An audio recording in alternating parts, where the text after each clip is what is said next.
It won't be resetting this again. This should be that. I'm just waiting for the last little things to do the connections, and then I should be good. Sweet. So I got stuff on YouTube, I got stuff on Twitch, and I got stuff on Instagram. That is the best multi-streaming that I could do today, and I am sorry about that, guys. I am sorry for the connection issues. This is what happens when you test out things. At least we are not that delayed as far as where we're at on on this. So, shall we get started? I think so. I don't think that I need to delay this anymore. So if you guys can.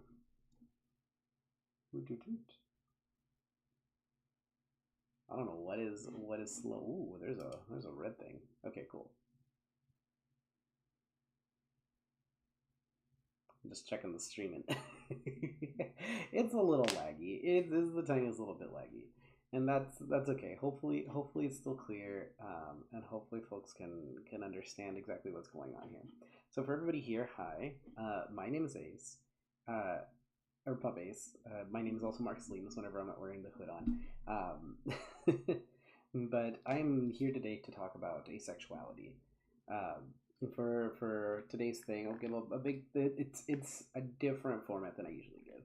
This format is all done through streaming, which I've done like big Zoom meetings in which you're able to like get conversations going. But I don't want to have the limitations of like here's a link, here's another link. I wanted this to be able to be very accessible for anybody and everybody that wants to be in on this. Very, very intentionally done to to to to be accessible and ready for anybody that would like to see this. And especially if somebody just comes along their way and they just happen to see this presentation, like 10 out of 10. The other thing too, though, is that this will be recorded on YouTube, so that means that this presentation will end up being available later. I may have to like download it and wind it down some for folks to be able to understand, see, rewind. So we don't have this whole like long intro and bullshit. And then I had testing out the streaming software. So thank you guys for doing this again. We'll figure it out as we continue going. So. Now I can go ahead and get started with the presentation. Today we're going to be talking about asexuality. I don't know how many of you guys have heard about asexuality or have somebody use the word around you, or there be discussions in general in the LGBTQIA the spheres to discuss what asexuality is, or just like generally people being like, hey, I'm asexual. So that's what this presentation is all about. I probably won't take more than an hour of your time. If you guys do have questions, please feel free to interrupt at any point. I'm just going to go ahead and just continue talking, and if you guys have anything that you guys want to say, please just message. I'm keeping an eye on my comments for the current 3 mediums that I am streaming on: Instagram, YouTube, and Twitch. So let's get this started. So first, what is asexuality? If any of you guys do have comments, please feel free to insert them as to what you think about asexuality, what definitions you've been given. Meanwhile, I'm going to give a context to this presentation as well as some answers that folks have given me. So first, with the answers that folks have given me. Some people have told me that asexuality is that you just don't want to have intercourse. That's cool. Some people have told me that it itself is a culture that is surrounded by folks that have the mindset that's contrary to the one that the normal is of people falling in love and ending up in bed, and like those final scenes in romance movies where it's night and things get cut off, you know? So there is that view of it. Some people also see it as a community of folks that don't enjoy sexual things, whatever that may be, whether it is kinky things, whether it's just simply laying down in the same bed and stuff like that. I've been told that it is inclusive of or it is the people that just do things on their own, such as masturbation. There's a lot of answers that I've received over the times that I've made this presentation, and it's valid. Whatever thoughts you guys have, great. I'm glad that you have those answers. I'm not going to say that they're true, and this is exactly what we're here with this presentation trying to give. We are trying to give context in just like definition basis. It is an amalgamation of like research that I've done where I've gone through like articles and like academic papers and blog posts and video posts about asexuality and the ways that it is defined. And so we are going to ignore a lot of like the stereotypes and culture of things up until we finally have like a nice set definition. So I'm going to start you off with an actual definition of it in order for you guys to be able to kind of be familiar with it. And then I'm going to tell you guys about a bunch of different forms in which you can explore and define not just asexuality, but any other orientation that is not in the asexual spectrum. So then I will go ahead and talk about all of these identities that are within it in order for you guys to be able to see that it is such a broad spectrum of orientations that it really is just as expansive as the allonormative world. And if you don't know some of these, words, please, feel free to let me know.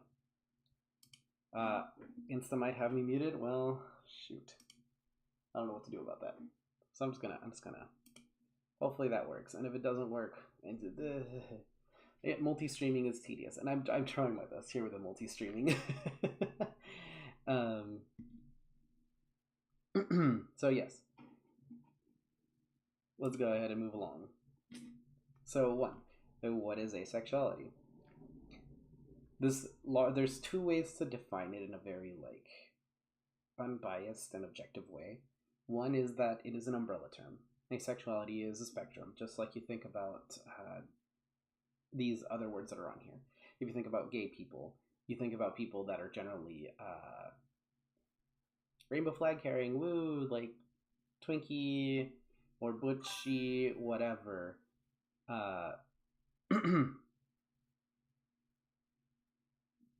Yeah, Insta's being dumb. So like the same gender liking same gender, or like same gender liking several different people. It's a very broad definition. Whenever you think about who would be in a pride parade, that's probably what you think of as gay people. Whenever it comes to bi folk, you think about people that enjoy the company of anybody of any gender. So yes, that. Whenever you think about lesbians, you think about women that like women. Whenever you think about heterosexuals, you think about people that like the other gender. And that might actually even include some of the folks that are bi. Bi erasure is real, folks, and that kind of sucks. And we can do very little about that. So, yes, these are the asexuality can be an umbrella term to encompass what I'm about to define. And also, too, it is an orientation, just like very specific orientations that you would think of, such as a person that is an androsexual, a male-identifying person that enjoys male-identifying people, gynosexual, a female-identifying person that enjoys female-identifying folks, a pansexual person that can appreciate any sort of gender, and there's so many other ones. Your heterosexuals, your homosexuals, your blah blah blah. There's so many different specific orientations that are out there for folks to explore. Specifically, whenever it comes to the umbrella term and the orientation, I do have this nice, large, broad definition that you can probably read down here, down there, no, the other way, down there, down there. There we go. And I'll go ahead and read it out loud for everybody to be able to listen to as well. Asexuality is a sexual orientation referring to experiencing little to no or conditional / tertiary sexual attraction towards people of any gender. They may still desire intimate relationships with people, and they have varying levels of interest in sexual activity. It can also be used as an umbrella term to capture anything not in the allosexual spectrum. So allosexual meaning the normative of sexuality. such as heterosexuals, homosexuals, pansexuals, so on, so on, and so forth. Folks that carry the asexual term as an identity or as a label for themselves may refer to themselves as ace. So, it's a lot of words. And I'm sure that if any of you guys have any questions of those, you guys are, like I said, comment, please, comment, and I will gladly answer, take your questions as I can. One more time, streaming is a very different platform for doing an education session. It's not like a Zoom meeting, and it's not like an in-person presentation. So please indulge me in all of the options that are available here while you're live streaming. So now that we have this definition, I'm sure that there are probably things that you guys don't quite understand from that, such as, whenever you think about what tertiary sexual attraction, well, there's obviously primary, secondary sexual attraction, if that's a thing. Conditional, what are the conditions? What are valid conditions? What is sexual attraction? And how is that different from sexual activity? Umbrella terms. You're probably not that new to umbrella terms, but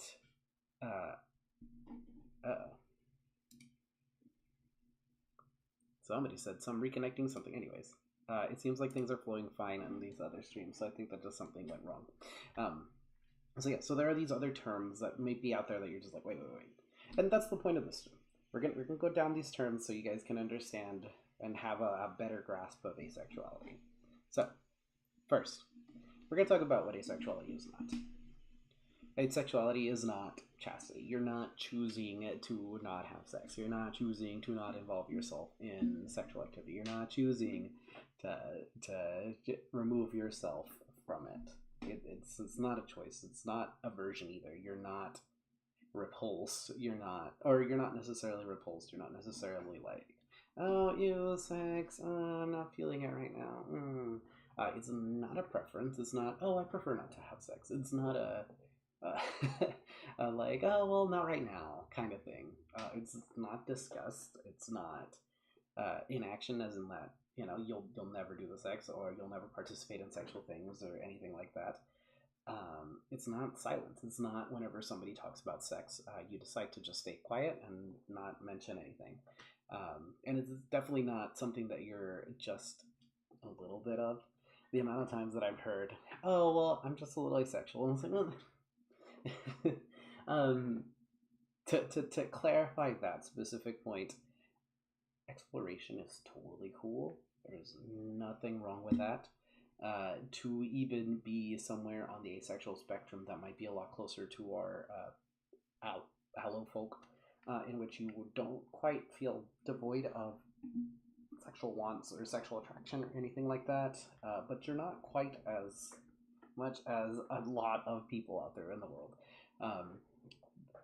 That I can understand, and please be clear whenever you say, oh, well, I might be a little asexual, in that way of that you are exploring the orientation and umbrella in a very respectful fashion. If you're not, however, if you're just saying like, oh, if you're using it as an excuse to not have sex with somebody, please don't do that. Please do not do that. That's how we get this orientation very conflated. That's how folks end up having a difficult time understanding and grasping what asexuality is. So, again, it is none of those things that are out there. And this is not an exhaustive list of things that are not asexuality. But this is a pretty nice broad spectrum view of just like, this is not what asexuality is. So, take a step back. We got a definition for asexuality. It's an orientation or umbrella term, with lots of big words in it that we quite don't know yet. And it is not a choice. It is not a choice. It is not I don't want it. It's not a, this not right now kind of thing. So, let's get some terms to fill in and to have definitions for, with our big old definition for asexuality, right? So, sexual attraction. I'm sure plenty of you guys out there have felt sexual attraction. And I say plenty because I don't know how many folks out there that are watching me currently are asexual. Feel free to chime in at any time. If you guys have your own definitions of sexual attractions, please type them in. Let me know what you're thinking. Let me know what you're feeling right now. Again, this is based on research. This is not like the definitive thing, but this can get you somewhere. This is just a starting thing. So whenever it comes to sexual attraction, the definition that I've come to is that it is the urge to partake in sexual activity and or contact directed towards a specific individual. Having sex, or high sex drive / libido. If you guys have heard libido and sex drive, they're interchangeable for the most part. So yes, having sex, having that high libido, experiencing sexual release. So if you leak all your juices or any of that stuff, having romantic feelings, enjoying intimate physical contact, and none of this defines sexual attraction. What defines sexual attraction is that you have sexual energy. You are horny. You have libido. You are experiencing this want to partake in this sexual activity, but it is directed towards somebody. Hopefully that is clear enough, as we are going to define now what sexual activity is. Sexual activity is activity that involves the reproductive organs, genitals, or other parts of the body that are considered taboo to interact with the intent for arousal or climax.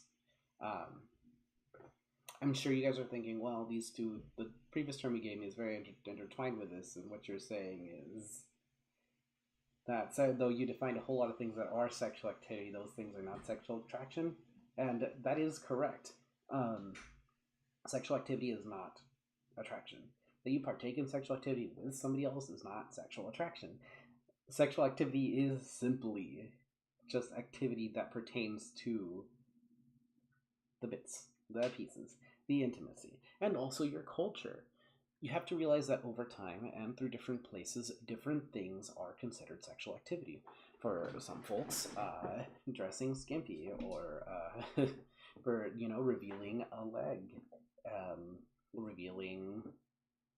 revealing clothing of sorts that it might be inappropriate in a culture, that can be considered sexual activity.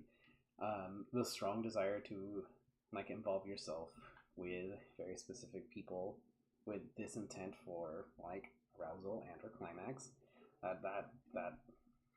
that's where you get that definition for sexual sexual attraction. Sorry, I joked a little bit there. So again, these acts and activities on their own, totally fine. Especially, but that does not mean that you're sexually attracted to somebody. All of this activity can also be separate from the intent of arousal and or climax. You might just enjoy dressing up. In that case, it is not sexual activity. And I think that's the biggest fight that we all together as kinksters like myself, that, I'm wearing this hood right now. This is not sexual activity. This is me just dressing up. In the case of, just wearing anything, honestly, can be considered sexual activity. I mean, there are people that are into the bare skin of the calf. There are people that are into bathing suits, regardless of how skimpy or how not skimpy they are. There are people that are into things that kind of look like leather but are not necessarily leather. There are people that if they see a curtain flowing in the wind, they might find that sexual. But doing that on its own without that intent of arousal or climax, that separates it so much from sexual activity. And I am pre-answering this because this is a question that I have received whenever I'm presenting this during this slide. Again, streaming is such a different medium, and there's lag and all of that, so I'm making sure to talk as much as I can for y'all. But if you guys do have questions, please continue to chime in as I continue to give this presentation. So, we've defined sexual attraction, we've defined sexual activity, and now there's this thing of how do we describe how much we like something outwardly and how much we like something inwardly, especially relating to sex and sex topics. Well, there are terms for these things. So whenever there is a like or a dislike for something that you're speaking out there, so you're talking to folks about sex topics or sex type things or sexual activity or things that could be considered sexual topics or adult topics, and that would be your sex attitude. Your sex attitude defines how much you enjoy partaking in conversations. So I know that specifically this presentation that I'm giving is is giving a lot of conversation, a lot of like focus on sex. Uh, that honestly puts me on the sex positive scale. Mostly because I am enjoying this. Like I would not give this presentation without enjoying this, uh, and I encourage it too. I want everybody to discuss all these things. It's such a joy for me. But if I were to give this presentation simply because I like doing research, and I was handed this, and I were not enjoying this presentation, and I'm not particularly necessarily encouraging everybody, but I'm not discouraging anybody. Now that would be a sex neutral attitude. And then if you just didn't want to talk about these topics, or say you left the or somebody leaves this presentation because I'm talking too much about sex, or say your friends bring up, oh yeah, that hot person that I brought up, that I saw and I met up with and I hooked up with, uh, they were so hot and blah blah blah, and you just start separating yourself away from the conversation. It's like, no, none of that. You would consider that sex negative. So that does separate itself from how much you feel about sex yourself, how much you would like to partake in these topics, how much you would like to be around the activity, and yeah, just the activity, how much you want to be around the activity. So your sex favorability, that's what it's called, would be a way to describe how you feel about involving yourself in sexual activity, or being around sexual activity and the proximity to it, right? So if you're sex favorable, you're more than likely willing to partake in sex. It is a thing. It is an outlet for you. It is you really like your partner, and you feel sexual attraction towards them, or maybe you don't feel sexual attraction towards them, but you really like it and you really could enjoy the feeling of having sex with them. That would be sex favorable. Now, if you were to, well, take it or leave it, in the way of like, somebody has offered me this proposal on sex, and I probably have a better thing to do right now. I want to play my video game. I want to read my book. I want to blah blah blah. Or you're like, yeah, I don't have any time to kill, or I have time to kill, so I could go for it. Yeah, that would be sex indifferent. This just kind of comes and goes. It happens. It doesn't happen. You're neither here or there. And then there's of course the being sex averse, in which you're like, no, I don't really want to partake in the sex. I don't. I don't want that. I don't need that. Just never. You're just like never like. No, I don't. I don't want it. If you never wanted and stuff like that, that would be something you consider yourself sex averse. You can also be sex repulsed. The action, like if you were to be involved in it, is just like not a thing for you. You feel like nasty inside. You just don't want it. It's just that would also be described as sex averse. Some people also use the word sex repulsed to describe that form of favorability, to be very precise about them being just the revulsion that they feel whenever they're going to be part of any sort of sexual activity. So that's the thing. That word, all of these attitudes and favorabilities can be used to describe anybody. It's not just about asexual people whenever it comes to this. It's not just about asexuality whenever it comes to describing, your sexual attraction, your sexual activity, or any of your attitude or favorability towards sex topics or acts of sex. This can be used to describe anybody.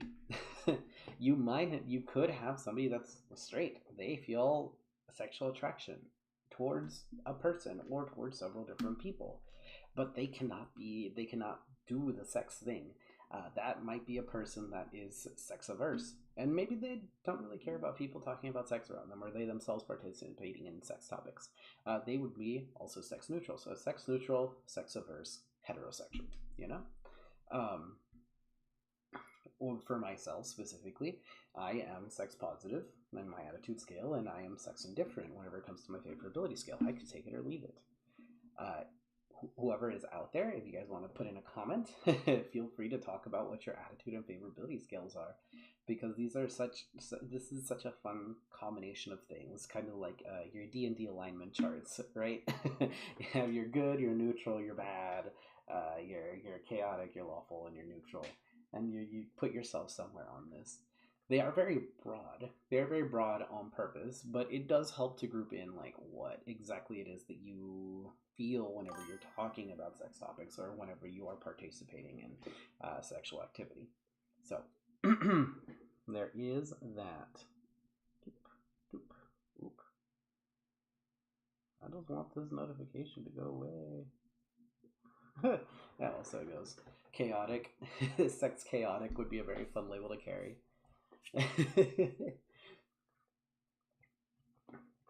But yes, I hope that I've described these clearly enough so people know where we're at in this presentation in case you've come a little late.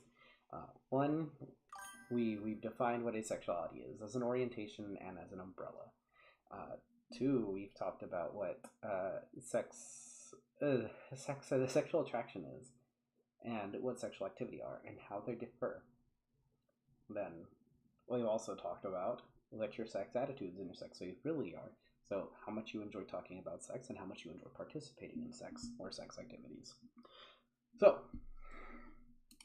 I know that it feels like I am pulling teeth, that I am going really, really like micro whenever it comes to all of this, but I swear it'll all make sense once I start talking about asexual identities as a whole. One thing that we got to talk about before we talk about asexual identities, and I'm sure that's something that probably you guys, everybody has seen. There's so many asexual identities that are out there for folks that they're able to see, that they're able to have, that they're able to be like, oh my gosh, I think this and that. But before that, we've got one more topic that we really got to cover. We got to talk about split attraction. Now, split attraction is probably something that you guys have heard before. I'm sure that some of you out there have heard about romantic scales and sexual scales, right? Romantic attraction and sexual attraction scales. Maybe some of you have heard, oh, well, I am homoromantic but heterosexual. Or maybe you guys have heard like, oh, I'm heterosexual but biromantic, or something like that. And that is, yes, that is one form, and that is probably like the most like current modern mainstream way of splitting attraction. And if I were to be able to pull up this, because I was forgetting things. There are several different studies that have been done in this sort of way that have been recorded that are like academic and everything, which is really interesting to me whenever it comes to split attractions. Yeah, no, I fucked it up. I don't know where it is. But there are writings whenever it comes to splitting your attractions.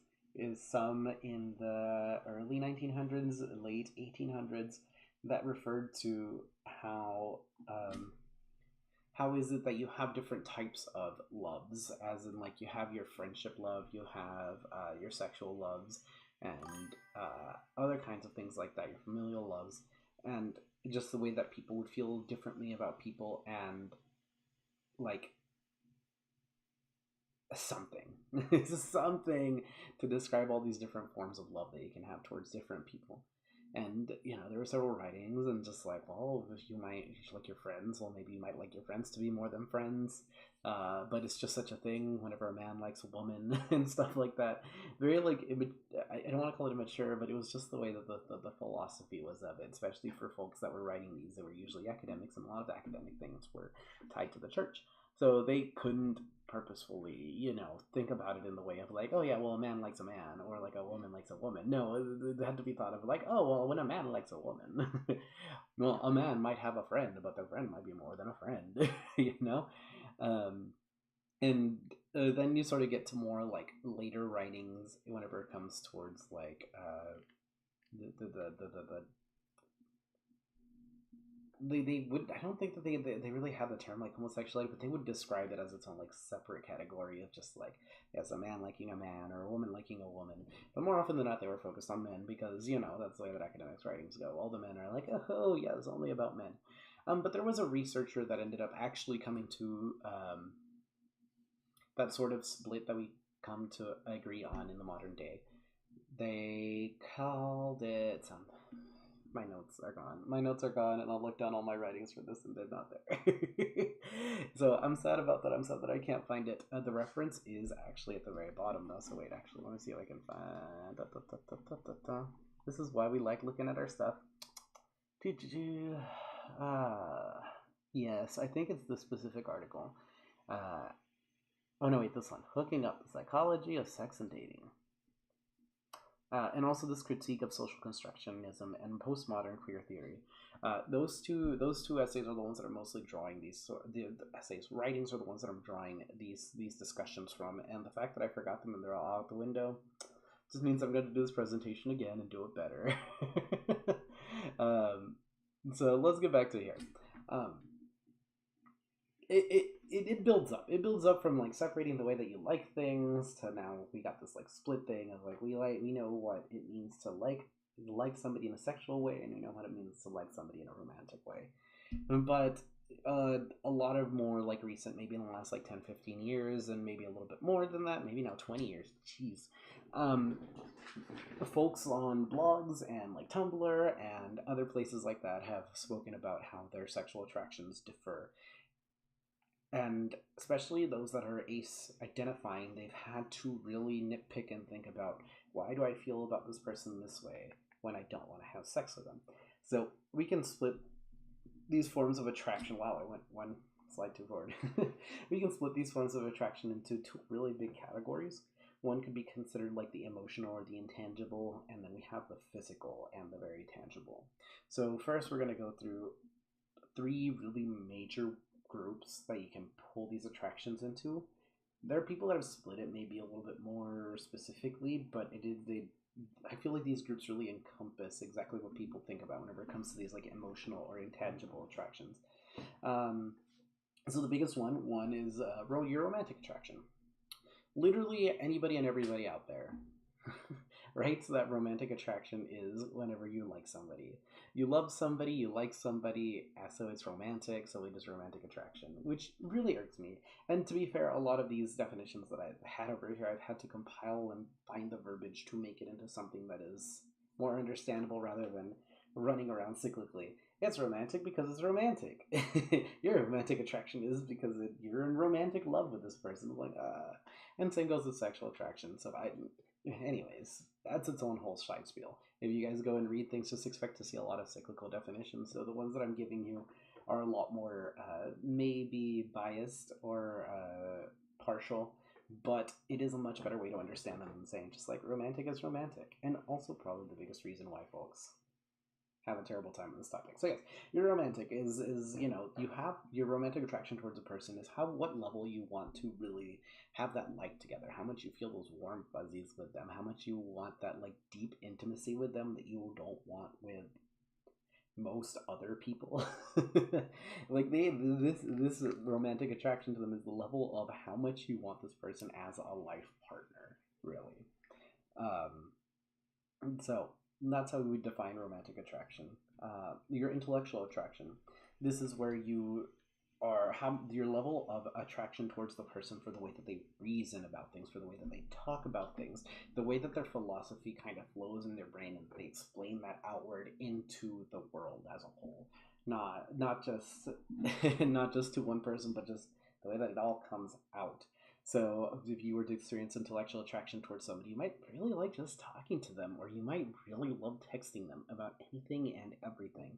You might enjoy going to the library and them and sharing in the books that you really like. You might like sharing videos of topics that both of you really, really love, or all of you really, really, really love.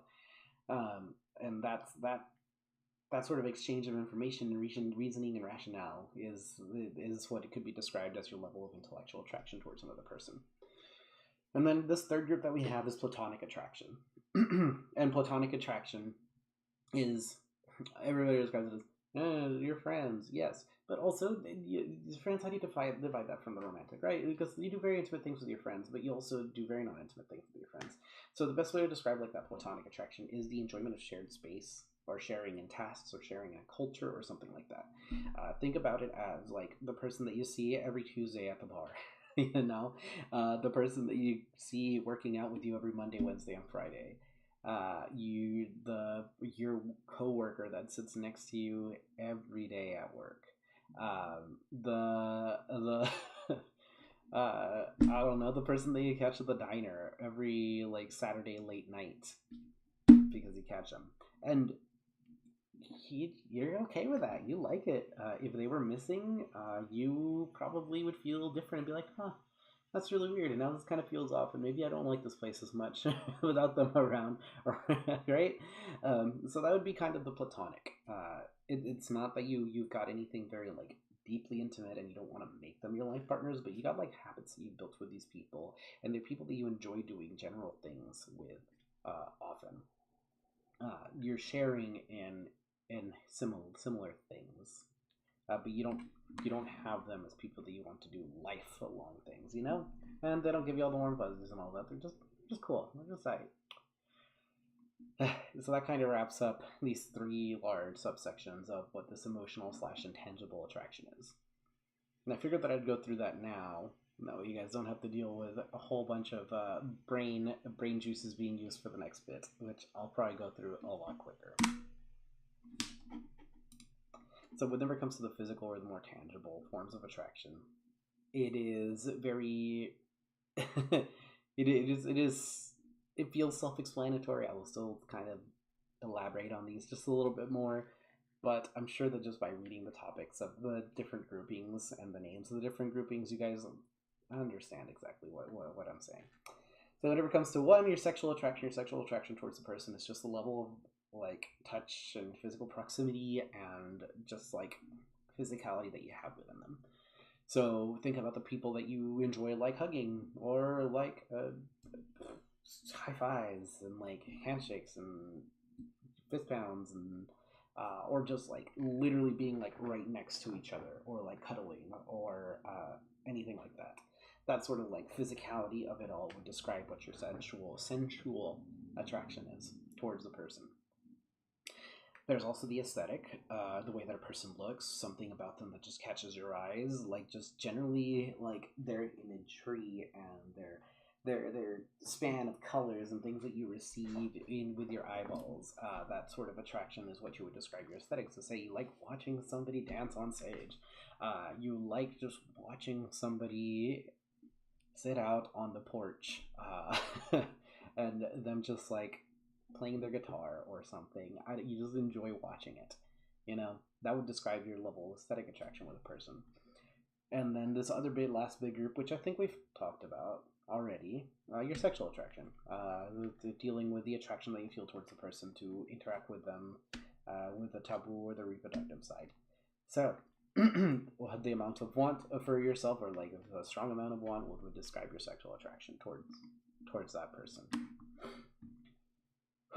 And now we've cut through all of that.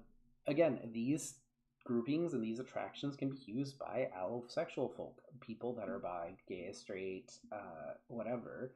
These people can use these terms too. This is not limited to asexual folks. And the more that you understand these different forms of attraction and how they are either coupled or decoupled is really good for you understanding what your sexuality is as a whole. Some people, because they have their sensual attraction and their sexual attraction so closely tied, they might see that if they are together with somebody, like they have a partner, and that they're like touching somebody else, because the sexual and sensual are so closely tied, they might see that person, their partner, as being sexually attracted to whoever they're hugging or touching or anything else like that,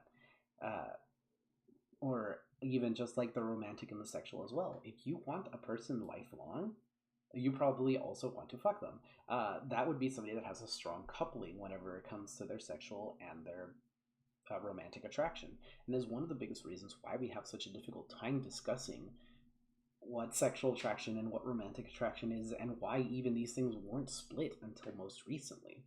Because people keep on saying, oh yeah, well, if you're into somebody, you're into somebody. It's a whole like cyclical definition of things, which is just absolutely awful. Like just 0 out of 10. None of that.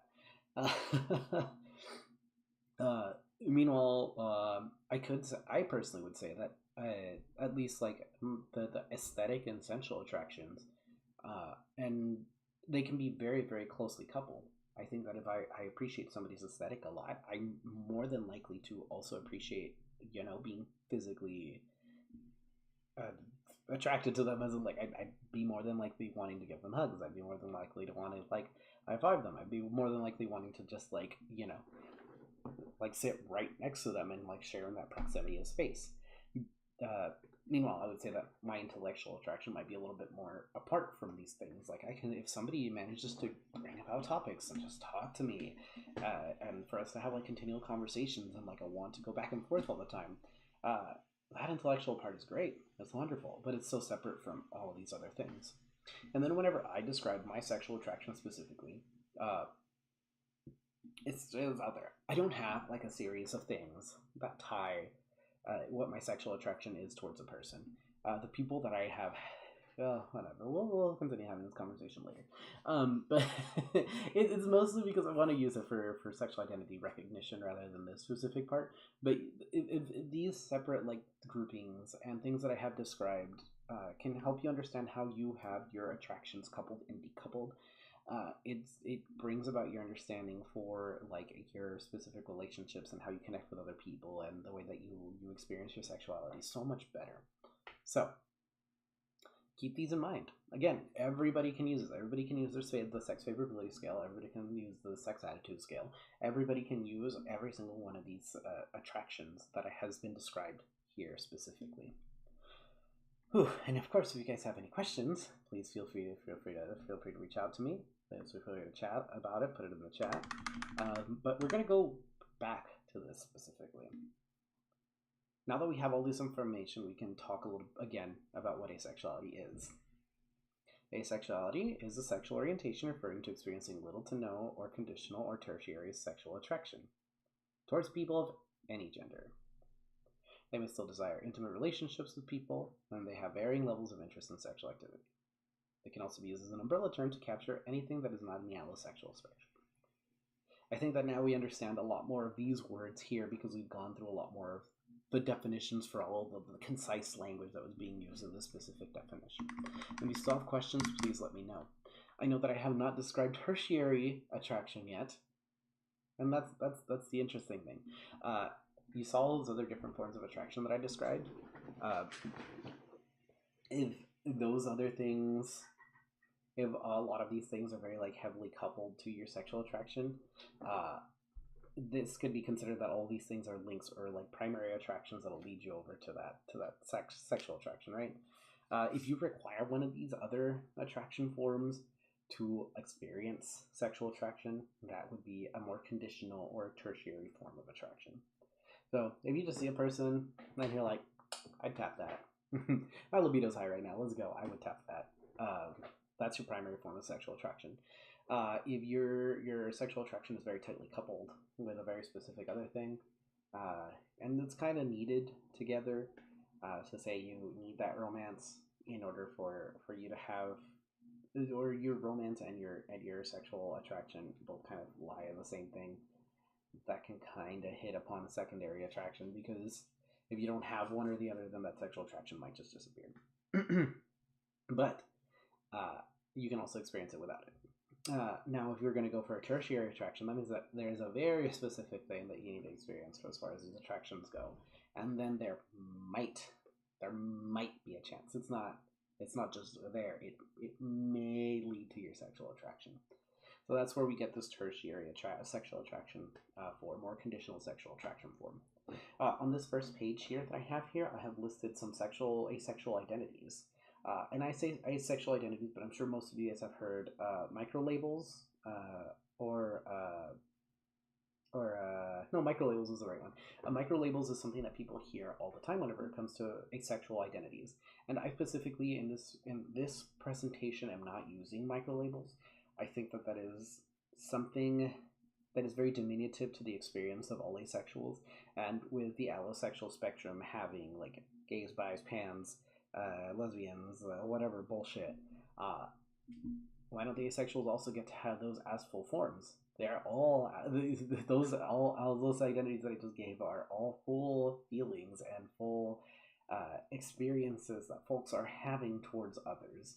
They are identities, they are your orientations. So these should also be your identities and orientations. Um, so, yes, this first page is a lot closer to the allosphere. So remember, allosexuals are people that are not trapped in the ace umbrella. Anybody that experiences uh, sexual attraction rather normally, or it's not kind of weird to them, or they don't have some sort of like weird hang up that is not some sort of averseness or repulsion. Um, it's that's what all the ace stuff is. All the allo stuff stays on that side. So these specific ones on this page, again, geez, I got so distracted, are describing things that have that sort of feeling of like, well, I'm not so like horny and sexually seeking as allosexuals, but I'm not so devoid of sexual interest with other folks as all these other asexuals. Um, so so identities that you can use here, one would be ace flux. So that means that your sexual attraction kind of like fluctuates. And that can seem really confusing because you're saying, well, I mean, my libido goes up and down too. But this isn't about libido. This is about you having libido and it being directed towards somebody.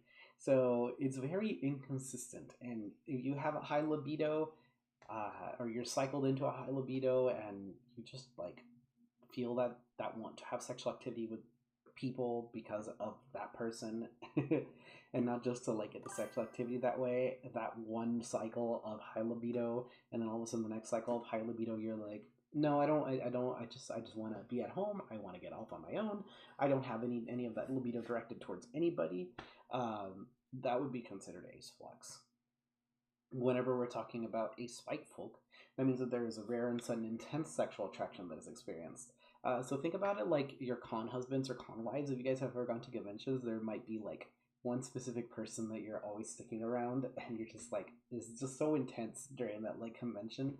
But outside of that, you guys probably never talk again, or you guys might send a message like once every blue moon. So think about it like that. You have experienced your libido is directed towards somebody, and you feel that so like high and intensely, and you guys are just like at it like every day. But all of a sudden, just like after maybe like a few days, maybe after just the day, maybe after a couple of weeks, it just disappears. It's just gone. That would be what a spike would be. And also, I just never return. More often than not, whenever it comes to A-spec identities, it just does not return. So that's where you got your A-spec folk. Your gray asexuals, or your gray sexuals, as some folks call them, are folks that feel sexual attraction that is not wholly fitting in the asexual identities, but they are definitely not allosexual. Like they know they are not normal. They know that their attraction is limited in some way, shape, or form, but they can't quite pinpoint it. That would be what your gray asexuals would be. And then your fray sexuals are people that experience sexual attraction with those that they don't know well. So just like in a room of a random crowd, in a room of a random crowd, they're just like tap, tap, tap, tap, tap. Maybe they spend some more time with that person. Maybe they don't. Or sorry, maybe they spend more time with that person and they have like dinner, and they have some other time in which they got to connect and develop a platonic relationship, and then just like that, attraction is gone. They're just like, nah, no more of this. That would be what you consider phrasexual. If anybody identifies in those identities, feel free to speak up. Feel free to put your messages in, and stick around. Moving on to the next page. These are identities that maybe are. I don't want to call it like staple, but like they're like more middle ground. Like these people know for sure that they're ace in one way or another. Their sexual attraction is definitely limited. It's not quite so devoid or repulsed like others may be. So this is just kind of sinking more and more, down the line of how likely it is that you're to experience sexual attraction. So here we got one of the reciprosexuals, in which if sexual attraction is shown to you and that may be a trigger for you to be like, oh, I actually feel the same now because you have told me that you feel your libido drawn towards me and want to do all these cute things, um, at me specifically, and I think I might feel that. Again, keyword is might. Um, it doesn't happen always. It doesn't mean that if somebody tells you, "Oh, I'm sexually attracted in you," and you're like, "Oh, okay, cool, yeah, I'm sexually attracted in you." No, no, no, no, no, no. It means that if somebody's like, "Oh, I'm sexually attracted in you," um, it might be that you also might be to them. More often than not, that will still not be the case, though. Somebody might share their sexual attraction with you and be like, "Oh my gosh, I was so horny the other day and I was watching this porn and I want to reenact that with you," and you're just like, "Cool." And then depending on your sex favorability scale, that dictates what the rest of the interaction might be, you know? Um, uh, but moving on, we have our lithosexuals here. They're people that they feel sexual attraction only when the sexual attraction isn't reciprocated. That's not to be confused with the phrasexuals. The phrasexuals means that it is more like they don't have any connection with the person. They might feel that sexual attraction towards them. In this case, it is that like somebody don't tell them that you are sexually attracted to that person, because that is the only way that they might feel sexual attraction towards you. Um, uh, and again, the keyword is might. This person, might interact with a whole bunch of people, have made a whole bunch of friends, and they like casual sex, and that casual sex might be with their libido driven towards those specific people just because it's so casual, and their sexual attraction might not be told back to them. So it's a very interesting one. Does ace flex attraction have to always switch in terms of a person, or can it be considered to be that person but various time wise?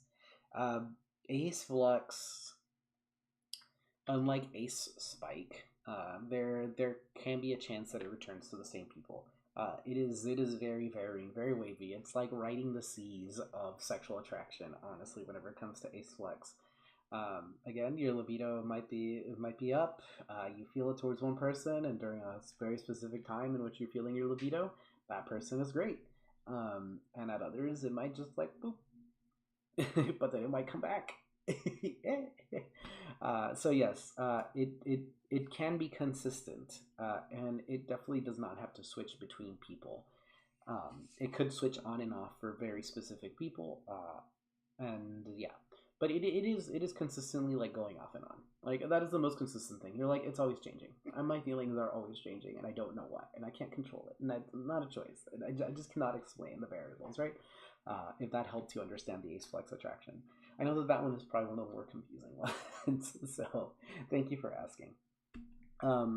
Going down still on this page, your demisexual folk. They are people who might experience sexual attraction when a deep connection is made. That means that they might have a longtime friend, and they hang out all the time, and they feel warm fuzzies with each other every so often. And because of that, all of a sudden that just like clicks, and they're just like, yep, my libido is directed towards you. Again, this is not with every friend that makes. It doesn't mean that you need to talk to somebody in order for you to want to have sex with them. No, that is absolutely not it. That means this demisexual label means that you can have a whole bunch of close friends. Out of all those close friends, that is the only thing that could possibly trigger you to have your libido directed towards that person. That's what that means. It just upsets me sometimes whenever people are like, "I'm demi because I need to talk to people before I have sex with them." And it's like that's not. Remember, we have separated like sex activity from things. If you need to, if you like to have intellectual attraction towards the person, and you like to have romantic attraction towards the person before having sex with them, that is apart from a sexual attraction. You might have already felt that sexual attraction. You haven't recognized it because you haven't decoupled the things in your brain. But there might be a reason why you're talking to that person, or why you feel you need to talk to the person. Apart from your sexual attraction, you might already be like, "Ooh, yeah, that person's really sexy. My libido's directed towards them." But I want to talk to them. That is not demisexuality. That is not demisexuality at all. Just so folks are aware. I also, one thing that I hate about demisexuality, still on the demisexual boat, I swear I'll get over it in just a second, is that the term demi, or like the prefix demi means like middle or like a split, and I just feel like that's not the right description for demisexuality. But the fact that that's the term that's coined for that specific experience at this point means that that's just the way that it is. And you'll maybe the label will evolve. Maybe the name will change in order to be more accurate towards the description of demisexuality. But I do that's another thing. Anyways, moving on. Mersexual.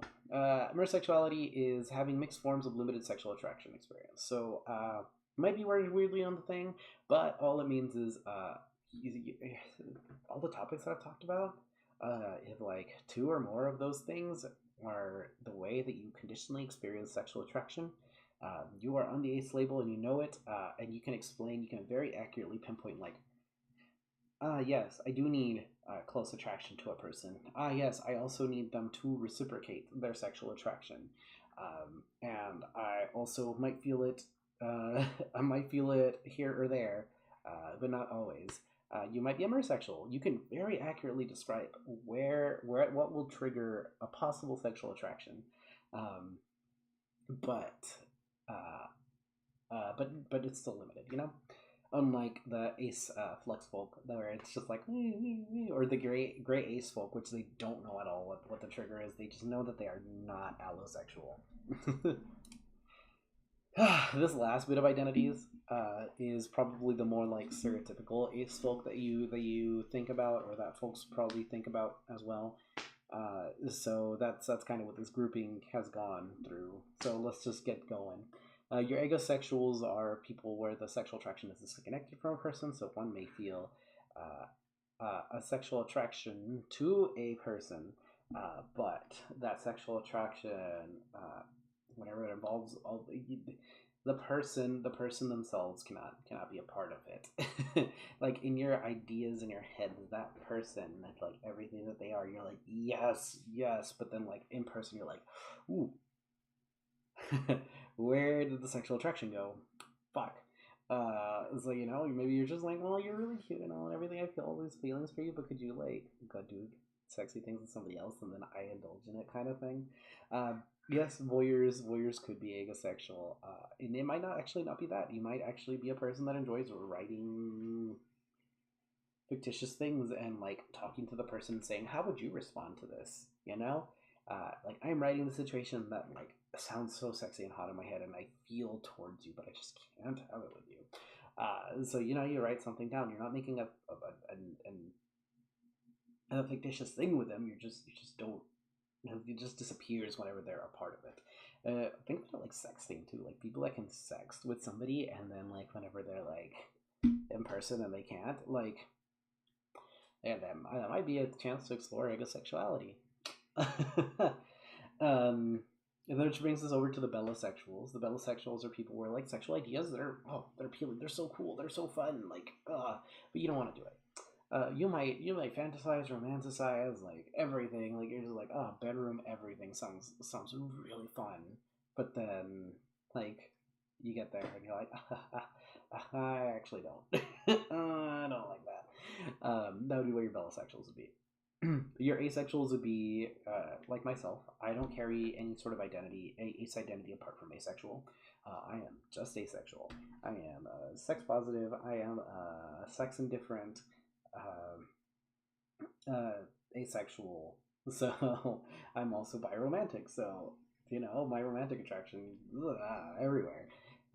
But as far as like my sexual attraction, there less than the amount of people on my one hand.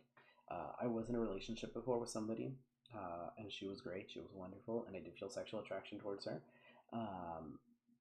And then there have been other folks that don't have the same gender, don't have the same characteristics, don't have the same philosophies, don't have the same reasonings, don't have the same amount of like sensuality involved. But I know that I feel that sexual attraction towards them. Like I'm like, yes, with them let's go. Let's do the sexy things. Let's have fun. My libido is very directed towards you, and I want to do all these things that I read about or have seen with you specifically because my libido is high and it is only for you. So limited. Like in my long ass life, with everybody else, I have not felt that same thing except for with less than 5 people. So, if that is your experience, great. And then we go on to the cubiosexuals, where a sexual relationship is wanted, but no sexual attraction is experienced. So they might want sex. They're like, cool. Let's like fuck every night. Let's fuck every week. Let's do kinky shit every week. Like, let's plan it out. But like, they don't experience that sexual attraction. They just need that release because they do, and that's just the way that it goes. So yeah, and then we get to the apothosexuals, which are the ones that are sex averse or repulsed and experience no sexual attraction. So they're just like, ew, no, none of that. Don't want to involve myself in any of this sex, or like, no, all that sex stuff grosses me out. I don't want it, and I never experience it. Never in my life am I ever going to want to have my libido directed at somebody else. And that would be your apothosexuals. Whew. So I know I went through like a long ass list of things. It can be summarized really nicely though. One, these identities are just names. You can describe what your limited attraction is, and you can call it whatever you want. There might be coin names out there. You do a quick Google search before you're just like, I don't know, whatever. They're names. Whatever fits. You know, it's okay. It's okay to explore these. It's okay if you think that you identify with one specific one of these identities and it makes you feel good and you realize like maybe a month later once you've done some more exploration, or maybe a year later or years later that you've done more exploration, that you've changed an identity, or maybe you don't want to use that identity anymore, or maybe that you're not on the ace umbrella under the ace umbrella anymore, and that's okay. Just with identity specifically, established identities are usually concise, and that's probably what separates them from just being names. You can look it up, and people can like see what the description is and be like, okay, I can get the idea of what it is. Such as your demisexuals. Oh, you need intimacy. You need an intimate, like emotionally, like fulfilling kind of thing before you might feel something for somebody. Great. Now I understand how your sexual attraction might trigger. And the very last thing, again, it is about giving you a purpose, making you feel good, being like, I like this. This is something I can stick with. This is something that I can wear. This is something that I have a good time with. So don't fret too much about the identities. And if somebody calls you like a false fan, a fake fan, or whatever about your identity, it's the exploration. So I feel like I have described these as best as I can to give you like as unbiased and as an objective definition for all these things, because I understand that a lot of people put a lot of meaning behind all of their orientations and names and identities. We got to separate that sort of cultural bit and that sort of like whatever the group accepts kind of stuff in order for you to be able to explore these very fully and very, very safely, and for you to better understand what your sexuality is. So yeah, whew. We're almost there. We're almost done. I'm just gonna give you some little tidbits, last little facts, and then yeah, we're good. We're good to go. I will be done with this presentation. So just listen to me for another like 5 minutes, and we're good to go. One, whether you identify as asexual, whether you don't, or whether you're questioning, be proud and be an ally if you're not an asexual. Like, promote good representation.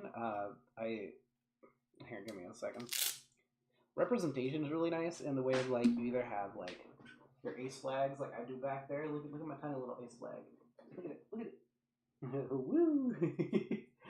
You give lessons like I do. You talk about asexuality openly. You divulge your orientation. Wear an ace ring, which is just a black ring that goes in the middle of your finger. In the middle finger of your right hand specifically. If you wear any other finger on your right hand, swingers might pick you up for the wrong thing. But yes, just be a beacon for support and safety for any ace spectrum folk that might need it. Remember that at least currently, self-identified people and any sort of polling that goes out there identify as a spectrum type folk. And people might just not know that they're actually a spectrum type folk because they haven't been able to get a nice like basis like the one that I've set up here for this presentation. Asexuality is an orientation and it is defined. It is not a preference. It is not a fad. You're not just, oh, I'm a little ace. Oh, I'm feeling ace tonight. Like, no, that's not the way that goes. Unless you're using it very respectfully and to identify like your fluctuating or your spiking sort of identity. It is defined. It is limited. It is conditional experience of sexual attraction. If somebody is regularly experiencing sexual attraction, and they're like, I'm ace, it is okay to question it a little bit. There, like I said, there is a definition. I have given you a definition. I've gone through all the things that can help you define and identify an asexual. So, yes, it is an orientation. It is defined. So, sex, kink, romance, sensuality, and intimacy are still part of ace folks' lives.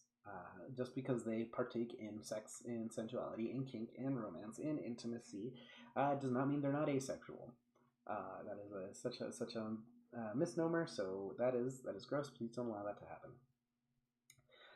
And yeah, that's it.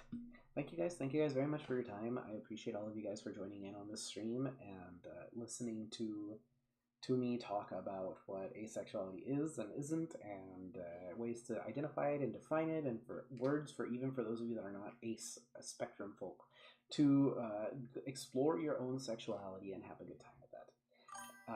My link is there, down there, if you want to find me on social media. Yeah, you guys can also contact me through email. This slideshow was kind of pre-made, so like the design of it was kind of mostly there. I did some custom things, but yes, SlidesGo was where I got it from. And don't forget, Asexual Visibility Day is on April 6th, so that's coming up pretty soon in a couple of months. And Asexual Awareness Week is the last week of October. Whenever it comes to Asexual Awareness Week, there is a whole organization behind it, and you can put your asexual events on there as well. So I may actually end up running this presentation again virtually and in person for folks to be able to hear and listen, and for us to identify Asexual Awareness Week. Whew. But yeah. Oh, also, if you guys ever want the slideshow or you guys want any of the resources that I use for these are probably the more solid resources that you guys can use for a lot of these definitions. There are a lot of blogs and video blogs and all these other things that are out there whenever it comes towards discussing asexuality, but some of them might be a little bit more biased or involved in culture. So the ones that I have here are the ones that have a lot more of like unbiased and objective definitions. So if you guys want to use them and you guys want to get this from me, let me know. Message me. I'll send it over your way. It's not an issue. But again, thank you guys. Thank you guys very much for coming over here and enjoying this. I saw all those people coming in and out. And yeah. Tech difficulties suck, though.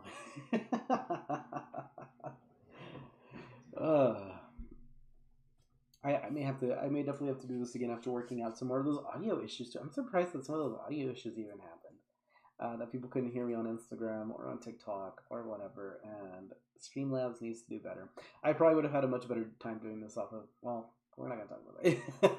Like, Restream.io is such a fantastic thing to use, so if you guys ever want to use a thing and not use Streamlabs OBS, use Restreams along with regular OBS.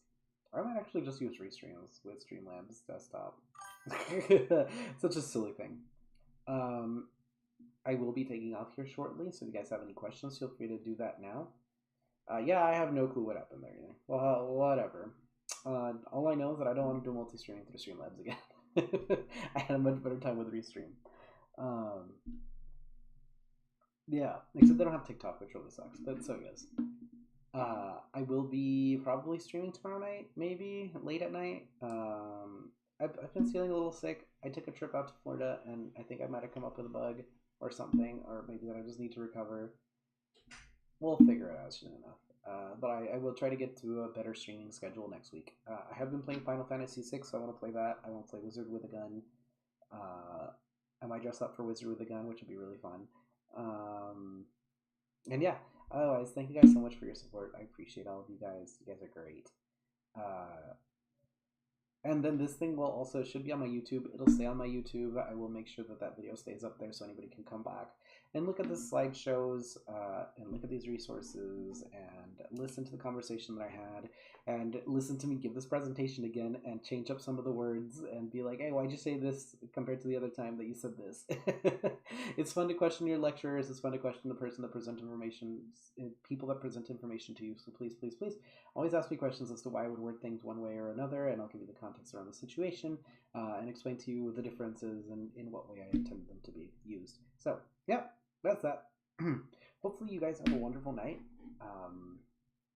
Yeah, and I'll catch you guys later.